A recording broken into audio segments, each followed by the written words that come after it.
வணக்கம், நான் உங்கள் சிவா. இன்றைக்கி நம்ம வந்து என்ன வீடியோ பார்க்க போகிறோம்னா, இஸ்ரேலுக்கும் ஈரானுக்கும் ஒரு மிகப்பெரிய வாரே நடந்துக்கிட்டு இருக்குன்னு சொல்லலாம். ஆக்சுவலாக நம்ம ஷார்ட்ஸ் பார்க்குறவங்களுக்கு தெரிஞ்சிருக்கும், ரொம்ப நாளாக போட்டுக்கிட்டே இருந்திருக்கும். பட் இப்போ வந்து இஸ்ரேல் ஒரு வேலையை பார்த்துக்கிட்டே போயிருக்காங்க. ஆக்சுவலி என்னென்னா, ஈரானுக்குள்ளே இருக்கிற ஒரு சிட்டியை வந்து இஸ்ரேல் தாக்கி அழிச்சிருக்காங்க. சிட்டி பேர் வந்து இஸ்ஃபகான். ஓகேங்களா, அது வந்து ஈரானுக்குள்ளே இருக்குது. அதாவது பாகிஸ்தானும் இந்தியாவும் பாகிஸ்தான் போய் ஜம்மு காஷ்மீரில் போய் அடித்தா ஒரு ரீசன் ஒருத்துக்கு, ஏன்னா வந்து பாகிஸ்தான் பார்டர் கிட்ட இது. பட் இப்போ வந்து அந்த ஜம்மு காஷ்மீர் அந்த இடத்துல அடிக்காமல் சென்னையில் எடுத்துகிட்டு வந்து அடித்தா எப்படி இருக்கும்? அதே தான் அங்கே ஈரானுக்கும் இஸ்ரேலுக்கும் நடந்திருக்கு. இஸ்ரேல் பார்டர் கிட்ட அடிக்கிறத விட்டுட்டு ஈரானில் எங்கேயோ ஒரு இடத்துல இருக்கிற ஒரு சிட்டியை வச்சு அடிச்சிருக்காங்க இஸ்ரேல். பட் இது வந்து அமெரிக்கா கிட்டே கேட்டு தான் அடிச்சிருக்காங்க அப்படின்னு சொல்லிட்டு ஈரான் சைட்லேருந்து தகவல் வந்துக்கிட்டே தாங்க இருக்குது. ஆக்சுவலி இது வந்து ஃபஸ்ட்டு வந்து இஸ்ரேல் தாங்க ஆரம்பித்து வச்சுருக்காங்க. இந்த இஸ்ரேல் வந்து ஈரானில் இருக்க ஒரு முக்கியமான தலைவரை வந்து தாக்கி அழிச்சிருக்காங்க. அதனால தான் ஈரான் மறுபடியும் இஸ்ரேலுக்குள்ளே வந்து அட்டாக் பண்ணியிருக்காங்க. அதுக்கப்புறம் ஈரானும் கம்முன்னு ஆகிடுச்சு, இஸ்ரேல் கம்முன்னு தான் இருக்கணும்னு சொல்லிட்டு உலக நாடுகள்லாம் தெரிஞ்சிருக்காங்க. அதாவது அமெரிக்காவும் யூரோப்பியன் யூனியன் தாங்க.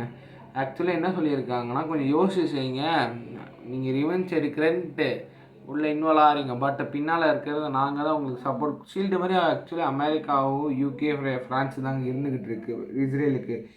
பிகாஸ் இந்த பாகிஸ்தானில் வந்து வார் நடந்துகிட்டு இருந்துச்சு. அப்போ வந்து இந்த பக்கத்தில் இருக்கிற கண்ட்ரிஸ், அதாவது ஈராக்கு, சிரியா, அந்த சைட்லேருந்து தாக்குதல் நடத்துனாங்க. பட் அப்போ ஷீல்டாக இருந்தது American army, France army, British army தான். அதனால தான் இஸ்ரேல் வந்து ஈரான் தாக்குறதுக்கு முன்னாலே அமெரிக்கா கிட்ட சொல்லியிருக்காங்க, இந்த மாதிரி எங்கள் மான பிரச்சனை, நாங்கள் தாக்க போகிறோம் அப்படின்னு சொல்லியிருக்காங்க. ஆக்சுவலி ஈரான் தாக்கினமும் ரொம்ப பெரிய இடம்லாம் இல்லைங்க, பார்டர் சைடில் இருக்க ஒரு சிட்டியை தான் அடிச்சிருக்காங்க. அதுவும் அந்த சிட்டியில் ஒருத்தர் கூட வந்து உயிரிழக்கலை, காயந்தான் ஆகிருக்கும். அங்கே இருக்க கன்ஸ்ட்ரக்ஷன் பில்டிங்ஸ் தான் வந்து கொலாப்ஸ் ஆகிருக்கும். பட் இஸ்ரேல் அடித்ததும் அதே மாதிரி தான் ஒரு, பட் பார்டரில் அடிக்கல, இது உள்ளே வந்து டீப்பாக போய் அடிச்சிருக்காங்க. ஆனால் அதேமாதிரி உயிரிழப்பு எதுவும் நடக்கலை, காயங்கள் தான் ஆயிருக்கு. ஆக்சுவலி எப்படி இருக்கு தெரியுமா, சின்ன பசங்க போய், அதாவது எங்கள் கிளாஸ் பசங்க போய் உன் நோட்டில் நான் கீறிட்டேன், அதே அளவுக்கு நான் ஓன் நோட்டில் கீறணும் அளவை பார்த்து கீறுவாங்கள்ல, அதே மாதிரி தான் இப்போ இஸ்ரேலும் ஈரானும் பண்ணிக்கிட்டு இருக்கு. பட் ஈரான் சைட்லேருந்து என்ன சொல்லியிருக்காங்கன்னா, ரொம்ப பெருசாக சிச்சுவேஷனை எடுத்துக்கல, பிகாஸ் வந்து உயிரிழப்பு எதுவும் நடக்கலை. அதே மாதிரி வந்து மறுபடியும் உள்ளே இன்வால்வ் ஆனால் மேபி அமெரிக்கா வரலாம், ரஷ்யா வரலாம், இது உலக போரவே நடந்துட்டு.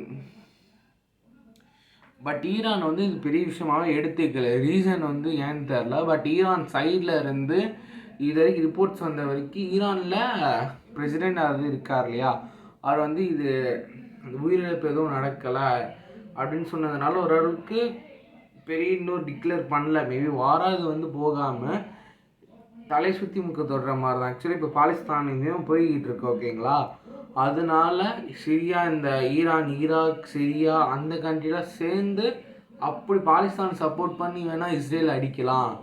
அதான் வந்து ஈரானோடைய மைண்ட் தாட்டாக இருக்குது. ஈரானும் இஸ்ரேலும் இப்போதைக்கு வந்து தள்ளி போட்டிருக்காங்க, எந்த ரீசன் தெரில. பட் இது வந்து டிக்ளேரும் பண்ணியிருக்காங்க ஈரானோடைய பிரச்சனை. உங்களுக்கு அந்த இது கூட எடுத்து காட்டுறேன் உங்களுக்கு, இதெல்லாம் பார்த்தாவே தெரிஞ்சிருக்கும். ஆக்சுவலி வந்து ஈரான் வந்து பெருசாக ரியாக்ட் பண்ணலை இந்த விஷயத்துக்கு. அதனால் இது வந்து இஸ்ரேல் வந்து இது தாக்குறதுனால அதோட நிறுத்தியிருக்குங்க. பட் ஈரான் இன்னும் தெளிவாக சொல்லியிருக்காங்க, ஆனால் இப்போ வேணால் நாங்கள் எந்த விதமான ஆக்ஷன் எடுக்காமல் வருவோம், பட் ரிவெஞ்சுங்கிறது கன்ஃபார்ம் நாங்கள் எடுப்போம்னு சொல்லிட்டு ஈரான் சைட்லேருந்து சொல்லியிருக்காங்கங்க. போக போக பார்ப்போம் இது எந்த அளவுக்கு பிரச்சனை போகுது. ஏன்னா உலக போராவே இது மாறுதா என்னென்னு பார்ப்போம். ஆக்சுவலி ரஷ்யாவுக்கு உக்ரைனுக்கு போகும்போதே உலக போரா போகலாம் அப்படின்னு சொல்லி பேசிகிட்டு இருந்தோம். பட் இது வந்து இத்தனோண்டு நாட்டுக்கு சண்டை வந்தது, அதுக்கும் உலக போர்னு பேசணும். இப்போ இஸ்ரேலுக்கு ஈரான் நாடுங்க, இதுவும் உலக போய், பிகாஸ் இன்வால்வ் ஆகிறது ரெண்டு பெரிய நாடு. ஓகேங்களா, அமெரிக்கா ஈரானை தொட்டால் ரஷ்யா உள்ளே இன்வால்வ் ஆகணும். ஓகேங்களா, ஏன்னா ரஷ்யா டைரெக்டாக அமெரிக்காவை அடிக்க முடியாது, அதுக்கு ஈரானை தொட்டுட்டான், என் ஃப்ரெண்டை தொட்டுட்டான்னு சொல்லிட்டு வேணால் ரஷ்யா உள்ளே இறங்கலாம். அப்படி இல்லை, ஈரான் போய் இஸ்ரேலை அடிச்சிருச்சு, ஈரானும் ரஷ்யாவும் சேர்ந்து இஸ்ரேல் அடிச்சிருச்சுன்னா என் ஃப்ரெண்டை தொத்துட்டான்னு சொல்லிட்டு அமெரிக்கா உள்ள இன்வால்வ் ஆகலாம். அதனால தான் இந்த உலக போராக மாறலான்னு சொல்லிக்கிட்டு இருக்காங்க. இதுலேருந்து அவங்க புரிஞ்சுருக்கோங்க.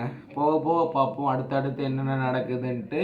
ரொம்ப நாள் கழிச்சு நம்மளுடைய ஃபுல் வீடியோ போட்டிருக்கோங்க. உங்களுக்கு கீப் சப்போர்ட் பண்ணிக்கிட்டே இருங்க. அதுவரை உங்களது விடைபெறுவது உங்களை எம்எஸ் தம்ரோஸ். பாய்.